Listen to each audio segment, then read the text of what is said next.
The key to your brain health, your optimal health, is through your gut.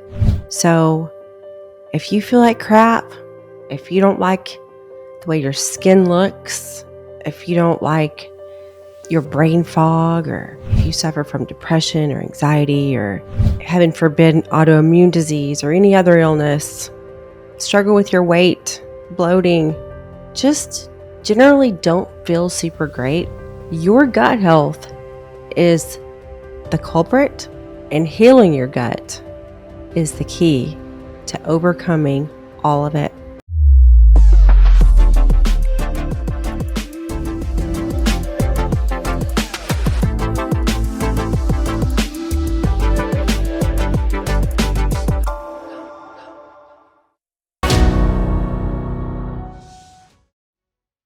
Hi everyone, Janna here. Thank you for tuning in to Revive with Janna. Today, I'm going to talk about the power of your gut health unleashed.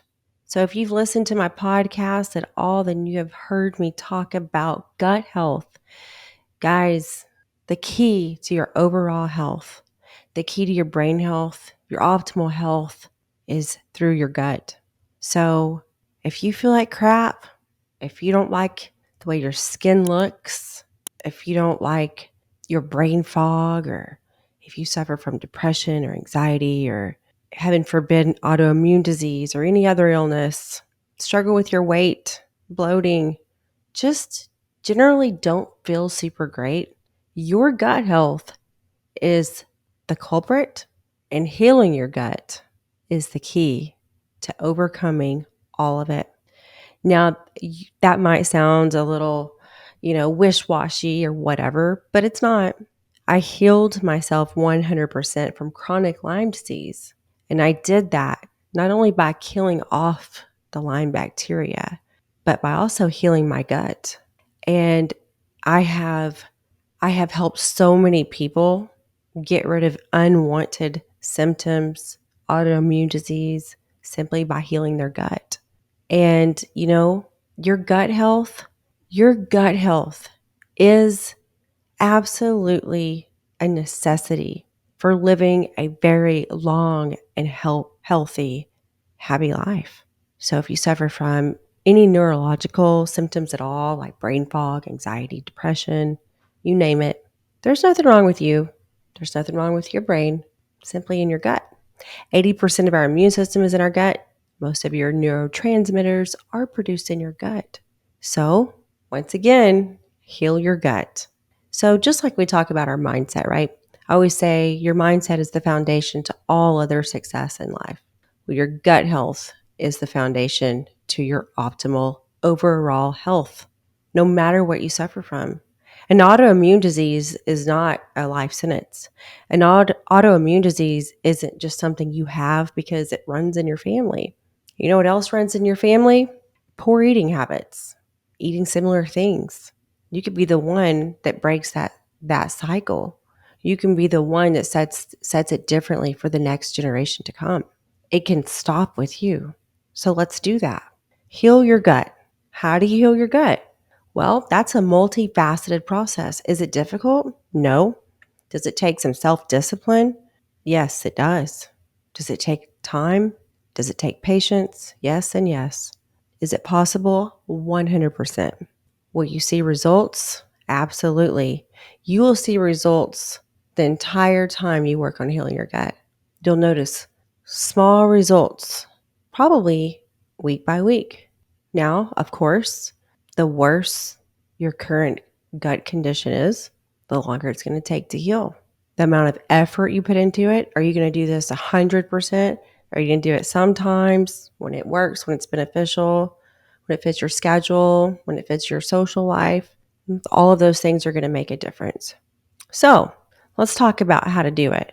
Number one, stop waiting for a Monday to start. Stop waiting for after this big event, next year, next month. No, right now, not tomorrow morning, right this second. What can you do? Now, you can go back and you can listen to, multiple episodes that I've recorded in the past, and you can piece it all together. Okay? You can. but I'm going to go over all of it right now with you. All right. So number one, this is all about healing your gut, right? Okay. Number one, cut out all the bad crap. Now, I like to teach people the common sense rule. In other words, you know what crap you're putting in your body. You know what is the crap. You don't need me to tell you. Oh, Janna, should I have dyes? Can I have artificial sweeteners? Can I have it sometimes? Can I have sugar? Can I have sweets? Can I have desserts? Can I eat large meals? No, no, no, no, no, no, no, no. Now you already know these things. You don't need me to tell you. All right? So instead of wasting my time telling you all that crap, you know the stuff that you're not supposed to have. All right? Cut out the unnecessary carbs. Okay? Cut out the sugars. Cut out the sugar alcohols. Cut out the dyes. Cut out the artificial sweeteners. Cut out the overconsumption in general of sweet stuff. Okay? Your palate, when you eat a lot of sweet stuff, that's what your palate wants. And then things that aren't super sweet don't taste as good to you. However, when you stop eating all the sweet stuff, your palate begins to change. It becomes more refined. And the things that aren't as sweet because, well, they don't need to be, you realize, hey, they taste pretty good. So cut out all that crap. Cut out a shit ton of those carbs. Look, unless you are an athlete or a personal trainer that works in a gym every day, or you just run all the time, do fitness competition, you don't need to have a shit ton of carbs, okay? So cut out all the carbs. Cut out the wheat, cut out the gluten. Okay, guys? It's just not good for you. It's super inflammatory. Guess what inflammation is? Inflammation is water weight. So, all the little things that you know are inflammatory that you do not cut out, you will continue to have the water weight, aka inflammation, in your body. All right? Cut it out. So, if you want to have some grains, keep them at lunchtime. Why lunch? Well, you don't need them in the morning. In the morning, you just need some healthy fat and some clean sources of protein. You do not need the pastries, the donuts, the juices, the carbs. You don't need that stuff unless, again, you're an athlete or you're just work out all the time. So lunch needs to be your biggest meal of the day, and it needs to be made up of healthy fats, clean sources of protein, vegetables, get those phytonutrients, plant nutrients. And this is where you can have what I call complex carbs, okay? Things like sweet potatoes, if you want to have a little bit of rice, okay? This is the time to do it. If you want to have a non-glutinous grain that is not white flour, this is the time to do it.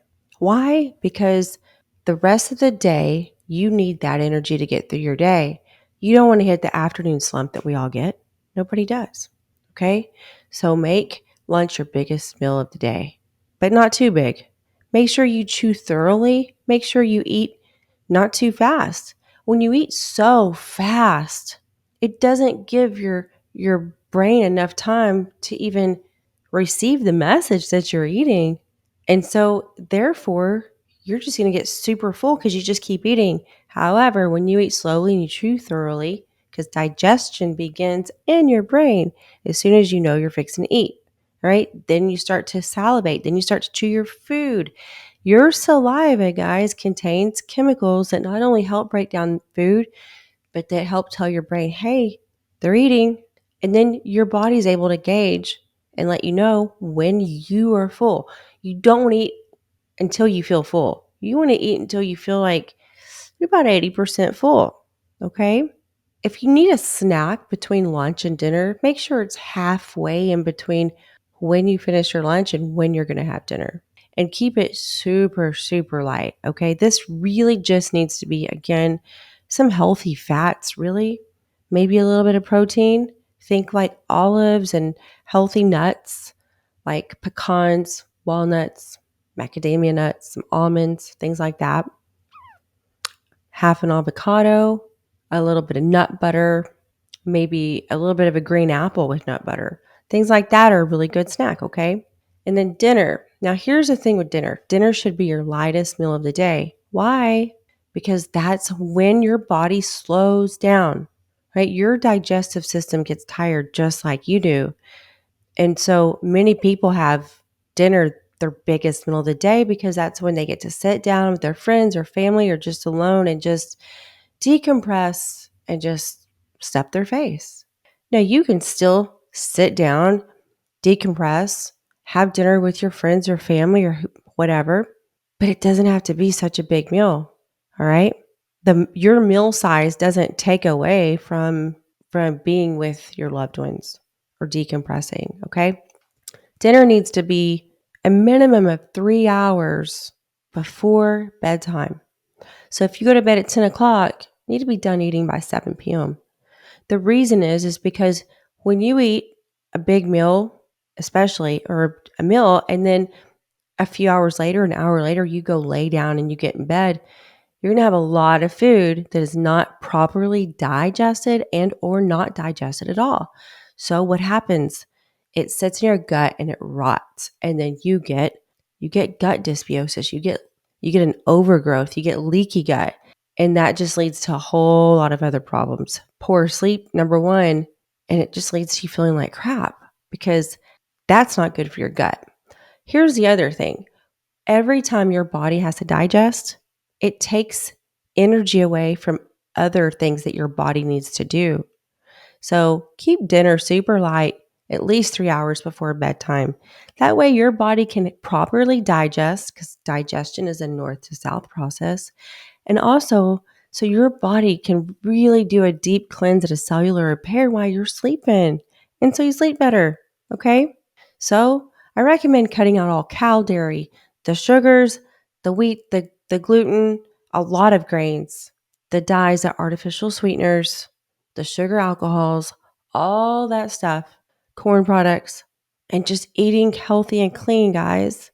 Is it going to take, a little bit to get used to that? Absolutely. Give yourself 4 to 5 days to a week to adjust to eating right because your body's not used to it. Be patient with yourself. Okay. The other thing is that I want you to try to go 14 hours in between your last meal until your very next meal or bite the next day. That is called fasting. Okay. The reason that breakfast is called breakfast is because it means break fast when you break your fast. Most of us naturally get about 12 to 13 hours in between our last meal of one day to the beginning of the first meal the next day. So going 14 hours isn't too much of an ask. But as you do intermittent fasting, your body really gets a deep cleanse and do cellular repair. And guys, this is super beneficial for your gut health. Okay. Your gut health is your garden. And if your garden gets weeds in it or the soil gets some sort of toxin in it, your vegetables don't grow. Well, the same thing with your gut. All right. Your gut health is everything. All right. The other thing, I want you to start to eat cultured foods, things that have the probiotics in them, they're live, right? That's anything that's sold in a cold section that is cultured, like sauerkraut, yogurt, kefir. And now you have even other things that are cultured, like asparagus and green beans and pickles and kimchi and all sorts of yummy things. Okay. You make sure you take a healthy, very good probiotic that is super high, like at least 25 billion. All right. The more, the better. All right. That's super important. Take digestive enzymes. Help your body to break down foods properly. It only benefits you. So those things are super, super important to having absolutely the best gut health you can have. Okay. Doing that will help you so very much. Make sure that you can stop consuming sodas unless it's a sparkling water or a beverage like Zevia that's a healthy version of a soda drink, but without the crap in it. Okay. It's sweetened with stevia, no sugar alcohols, and it's healthy for you. Okay. It's fine to have your coffee. Just again, leave out the crap creamers and the sugar. Another really good product to start to add into your diet, into your body, is MCT oil. I personally like to have it in my coffee. MCT oil is a medium chain triglyceride derived from coconut oil. It is super, super beneficial for your metabolism, your gut health, maintaining ketosis if you do that. Your cognitive health, it is so good. It helps your body stay satiated. So it helps with cravings. It's one of my favorite supplements to have. Also, I want you to start to add collagen. Collagen, guys, helps your gut to heal. It's good for your brain health. It's good for your skin, hair, and nails. And there's so many things that contain collagen now. I like to use collagen in my creamer, in my coffee that's just, sweetened with vanilla, but doesn't have the sweet because it's sweetened with monk fruit, right? So it's super healthy.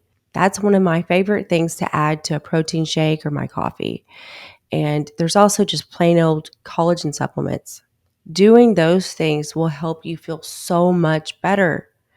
And you're going to feel really hungry when you start to cut out all the crap because your blood sugar has got to adjust. And when your blood sugar is imbalanced, which it is with a poor diet, you're going to feel so much better when your blood sugar is balanced. So, like I said, 4 to 5 days to a week, you're going to feel a whole lot better. You also want to make sure that you have an electrolyte drink every day. Now, guys, absolutely no Gatorades, no Powerades, nothing like that. There's only a few electrolyte supplementations that I recommend, and Ultima Replenishers is one of them because it's not too high in sodium. It tastes great, comes in tons of different flavors. There's no dyes, no sugar alcohols, no artificial sweeteners. You can find it on Amazon, Ultima Replenishers. Have a packet every day because your body needs that. You don't even have to be working out to have them. Just make sure you have it every day. Help flush out the crap in your body. Stay hydrated. And lastly, guys, drink plenty of water. Most of you are dehydrated and you don't even know it because hunger pains feel the same as thirst pains. A lot of the times we think we're hungry, but we just need some water. So make sure you're drinking plenty of water and try not to drink too much water while you eat because it dilutes your digestive enzymes and acid and it's harder to break down foods. All right. So drink plenty of water. It's good for you. It's going to help you feel so much better. Maybe you'll realize you weren't really hungry all the time. Guys, you can do this, and I know you can. And if you give this a week, you're going to feel so much better. Imagine what you're going to feel a week after that, and then 3 weeks and a month in. And before you know it, your gut health is in such better shape and you feel better. It doesn't take long, guys. The longer you stick with it, the better you do, the better you're going to feel. And honestly, you can keep putting it off, but until you heal your gut, you're going to continue to struggle with what ails you, what holds you back, what slows you down. All right. Love you guys. I'd love to hear your comments and your thoughts on this. Hope you all have a great rest of the week.